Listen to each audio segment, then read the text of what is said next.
সুপ্রিয় দর্শক, আসসালামু আলাইকুম। আওয়ামী লীগের আমলে একজন প্রতিমন্ত্রী ছিলেন, যিনি দায়িত্ব পাওয়ার পর এত পরিমাণ বিতর্কিত বক্তব্য দিয়েছিলেন, এত পরিমাণ বিতর্কিত কথা কিংবা ফালতু কথা বলেছিলেন, যিনি শুধুমাত্র কথার কারণে নিজের পদটি আর ধরে রাখতে পারেননি। তার লিমিট ক্রস করার পর তিনি তার পদ হারিয়েছেন, রাজনীতির রাস্তা থেকে ছিটকে পড়েছিলেন। এমনকি তাকে আর কেউ সেই ছিটকে পড়া জায়গা থেকে আর তুলে আনেনি। এমনকি তিনি তার সব হারিয়ে ফেলেছিলেন আওয়ামী লীগের পতনের আগেই। তার নাম ডাক্তার মুরাদ হাসান। ২০১৮ সালের নির্বাচনে আওয়ামী লীগ যখন রাতের ভোট করে বাংলাদেশের জনগণের সামনে তাদের নিরঙ্কুশ জয় দেখিয়েছে, তখন ২০১৯ সালে তারা সরকার গঠন করে। সেই সরকারে তথ্য মন্ত্রণালয়ের প্রতিমন্ত্রীর দায়িত্ব পেয়েছিলেন এই মুরাদ হাসান। সে সময় সেই মন্ত্রণালয়ের মন্ত্রীর দায়িত্ব পেয়েছিলেন হাসান মাহমুদ। তো মুরাদ হাসান যখন দেখলাম যে তিনি দায়িত্ব পেলেন এবং প্রতিমন্ত্রী হলেন, প্রতিদিন একের পর এক অমুককে আক্রমণ করে তমুককে আক্রমণ করতে, বিএনপিকে, বেগম খালেদা জিয়াকে, তারেক রহমানকে, জিয়াউর রহমানকে, তারেক রহমানের মেয়েকে নিয়ে যা মুখে আসতো তিনি তাই বলতেন। এমন কোনো হেন কটূক্তি নাই যে তিনি বিএনপির নেতাকর্মীদেরকে নিয়ে করেননি, জামাতকে নিয়ে করেননি। শেষে কি হইল? ওই যে নিজে লাফাইতে লাফাইতে নিজে গিয়া আগুনের মধ্যে পড়লেন, পদটা হারাইলেন। তার একটা স্ক্যান্ডাল ভাইরাল হইল, বলা হতো যে সেটা ডিজিএফআই থেকে লিক করা হয়েছে। তারপরে তিনি মন্ত্রিত্ব হারাইলেন। ওই যে এতদিন মন্ত্রী প্রতিমন্ত্রী থাকাকালে তার সামনে পেছনে যে বুম থাকতো, তার সামনে পেছনে যে মানুষের সমাগম থাকতো, হঠাৎ করে সেগুলো নাই হয়ে গেল। তিনি যে মন্ত্রণালয়ের প্রতিমন্ত্রী ছিলেন, সেই মন্ত্রণালয়ের মন্ত্রী হাসান মাহমুদই বলে উঠলেন তার পদ যাওয়ার পরপরই যে গত কয়েকদিন ধরে আমি দেখতে পাচ্ছি তিনি অসুস্থ মনে হচ্ছে আমার কাছে, তার চিকিৎসা দরকার। অর্থাৎ মুরাদ হাসান গত কয়েকদিনে যে কার্যক্রম পালন করেছেন বা যে দলের হয়ে যেসব কাজ করেছেন কিংবা যেসব বক্তব্য দিয়েছেন, সেগুলোকে হাসান মাহমুদ এক কথাতে অসুস্থ হিসেবে উল্লেখ করেছেন। অর্থাৎ রাজনীতিতে লিমিট ক্রস করা খুবই জঘন্য বিষয় এবং আপনার জন্য খুবই ক্ষতিকর। এমনকি এই লিমিট ক্রস করে যদি আপনি এই রাজনীতির রাস্তা থেকে ছিটকে পড়েন, আপনাকে আর কেউ টেনে তুলবে না। আওয়ামী লীগের সেই প্রতিমন্ত্রী মুরাদ হাসান যে রাজনীতিটা করতেন, যে কথার রাজনীতিটা করতেন, সেই কথার রাজনীতি এখন আমরা আবারও দেখতে পাচ্ছি। সেটা সম্ভবত অনেকেই অকপটে স্বীকার করবেন, এনসিপির নাসির উদ্দিন পাটোয়ারি, মুখ্য সমন্বয়কের দায়িত্বে যিনি রয়েছেন এনসিপির, সেই নাসির উদ্দিন পাটোয়ারি একই ধরনের খেলা খেলছেন। তবে একই ধরনের কথার রাজনীতি খেলতে গিয়া তিনিও মুরাদ হাসানের মতো তার লিমিট ক্রস করে ফেলছেন। ইতিমধ্যে আমরা তার এমন কিছু বক্তব্য শুনেছি যেখানে তিনি বিএনপির একজন সিনিয়র নেতাকে নিয়ে এমন বক্তব্য দিয়েছেন যেখানে তার লিমিট ক্রস হয়েছে বলে অনেকেই মন্তব্য করছেন। দেখেন ঘটনা শুরু থেকে যখনই শরীফ ওসমান হাদি হত্যাকাণ্ডের শিকার হলেন, এরপরে আমরা দেখলাম নাসির উদ্দিন পাটোয়ারি যখন জামাত মিলে এনসিপি জোট করলো, নাসির উদ্দিন পাটোয়ারিকে ঢাকা ৮ আসনে দেওয়া হলো। নাসির উদ্দিন পাটোয়ারি এরপরে দেখলাম একটা বড় ধরনের সুযোগ পেল। এই যে শরীফ ওসমান হাদি হত্যাকাণ্ডের শিকার হয়েছে, এটার দায়টা কিছুটা মির্জা আব্বাসের দিকে দিয়ে তারা এক ধরনের ট্যাগিংয়ের রাজনীতি খেলে মির্জা আব্বাসকে আক্রমণ শুরু করলো। অনেকেই তখন মনে করেছিলেন যে এটা একটা ভোটের রাজনীতি। ভোটে প্রতিপক্ষকে ঘায়েল করে, প্রতিপক্ষের নেতিবাচক দিকগুলো বা প্রতিপক্ষের বিরুদ্ধে বিভিন্ন অভিযোগ তুলে তাকে ভোটের মাঠে খাটো করে অন্তত ভোটগুলো, নিরপেক্ষ ভোট বলেন, সাধারণ মানুষের ভোট বলেন, সেগুলো নিজের দিকে টানার চেষ্টা করেছেন। কিন্তু এই যে ভোটের যে খেলা, এই খেলা তো ভোট শেষ হওয়ার সঙ্গে সঙ্গে শেষ হয়ে যাওয়ার কথা ছিল, কিন্তু কি শেষ হয়েছে? না।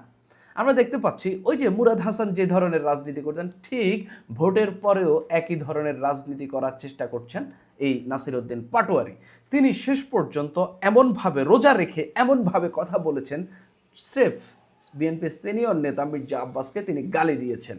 এমনভাবে তিনি কথা বলেছেন, রোজা রেখে পাঞ্জাবি পরিহিত টুপি মাথায় নাসির উদ্দিন পাটোয়ারি মির্জা আব্বাসকে উদ্দেশ্য করে যে বক্তব্যটি দিয়েছেন, এটা খুবই তার লিমিট ক্রস হিসাবে দেখছেন অনেকেই। আমি নানান মানুষের মন্তব্য দেখছি, নানান মানুষের রিয়াকশান দেখছি, তারা আসলে নাসির উদ্দিন পাটোয়ারিকে তিনি যে কথাটি বলেছেন, যে স্ল্যাংটি মির্জা আব্বাসের বিরুদ্ধে ব্যবহার করেছেন, এটাকে আসলে সমর্থন করছে না এবং অনেকেই বলছেন নাসির উদ্দিন পাটোয়ারি তার রাজনৈতিক লিমিট ক্রস করে ফেলেছেন। এখন এখানেও যে ঘটনার সূত্রপাত, সেটা আসলো কোত্থেকে? দেখেন, নাসির উদ্দিন পাটোয়ারি তো নির্বাচনের আগে থেকে, নির্বাচনের পরে থেকে একেবারে অনবরত মির্জা আব্বাসের বিরুদ্ধে বক্তব্য দিয়ে যাচ্ছেন। কিন্তু আমরা দেখলাম মির্জা আব্বাস দু এক জায়গায় হয়তো এগুলোর প্রতিক্রিয়া জানাচ্ছেন যে একজন তো সকালবেলা বিকালবেলা আমার কথা বলেন, কিন্তু এর বাইরে আসলে তিনি খুব বেশি কিছু বলছেন না। সম্ভবত বিএনপির কেন্দ্রীয় নির্দেশ থাকতে পারে যে হচ্ছে এইসব বিষয়ে আসলে গা মাখানো উচিত না, তাদের এখন সরকার পরিচালনার দিকেই মনোযোগ দেওয়া উচিত।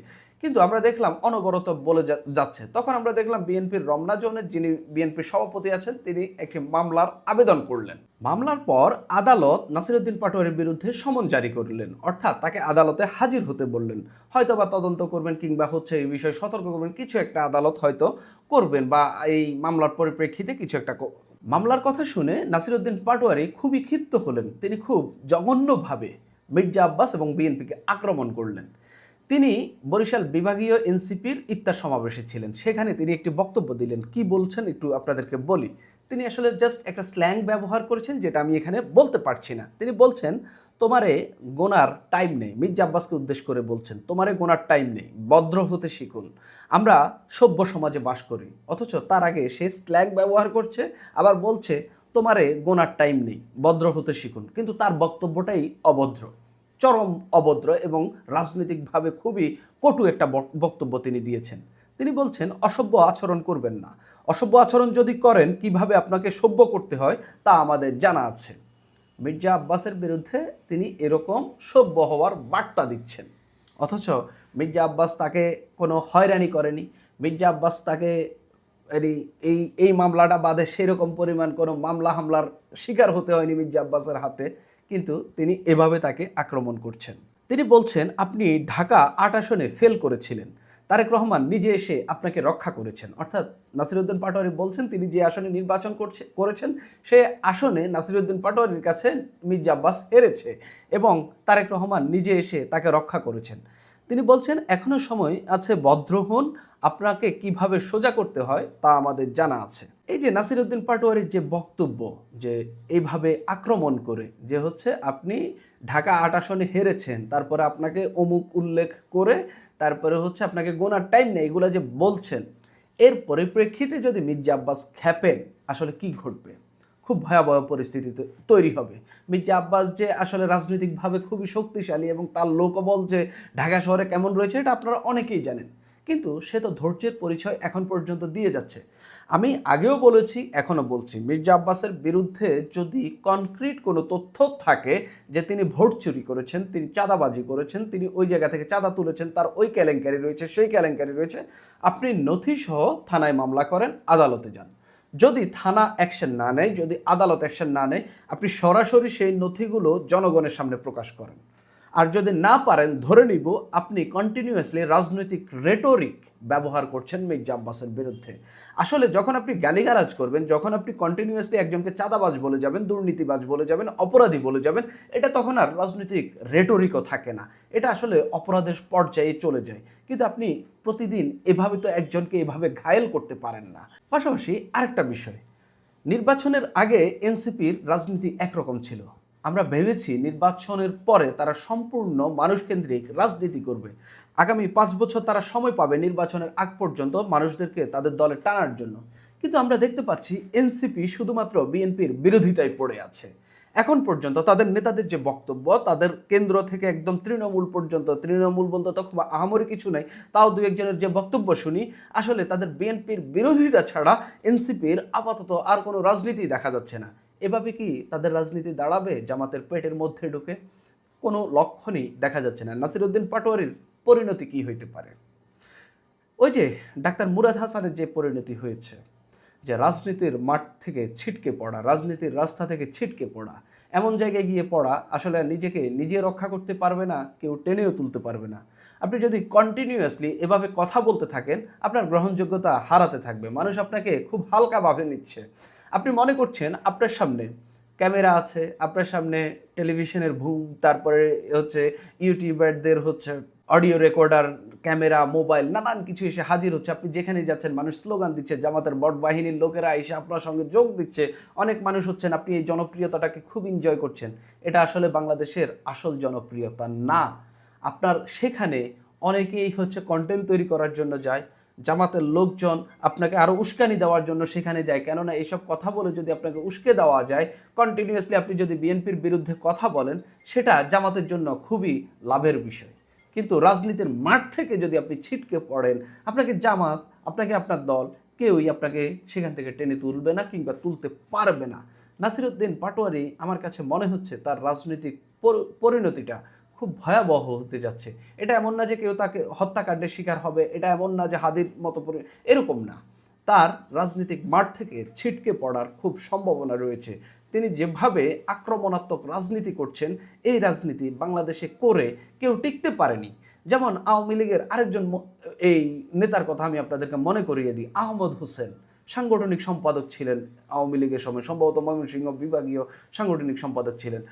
টকশোতে এসে কিভাবে প্রতিপক্ষকে আক্রমণ করতেন, কী সব ফালতু কথা বলতেন, মদ খেয়ে এসে টকশোতে বসতেন। সেই আহমদ হোসেন নাই। আওয়ামী লীগের পতনের আগেই তার পতন হয়ে গেছিল। নাসিরউদ্দিন পাটোয়ারি এখনই সাবধান হওয়ার সময়। এটা রাজনীতি না, রাজনীতি হলো মানুষের সঙ্গে মিশে যাওয়া, মানুষকে আপনার পক্ষে, দেশের সব মানুষকে আপনার পক্ষে নিয়ে আসা, সেটা আপনার বিপক্ষে যারা ছিল তাদেরকেও। আপনি শুধু জামাতের বট বাহিনীকে আপনার কাছে আসবেন, ইউটিউবারদেরকে আপনার কাছে টানবেন, আর বাকিদেরকে আপনার শত্রু বানাবেন। এভাবে আপনার রাজনীতি টিকবে না, পরিণতি খুব ভয়াবহ হতে পারে। সুপ্রিয় দর্শক, এখন এই পর্যন্তই।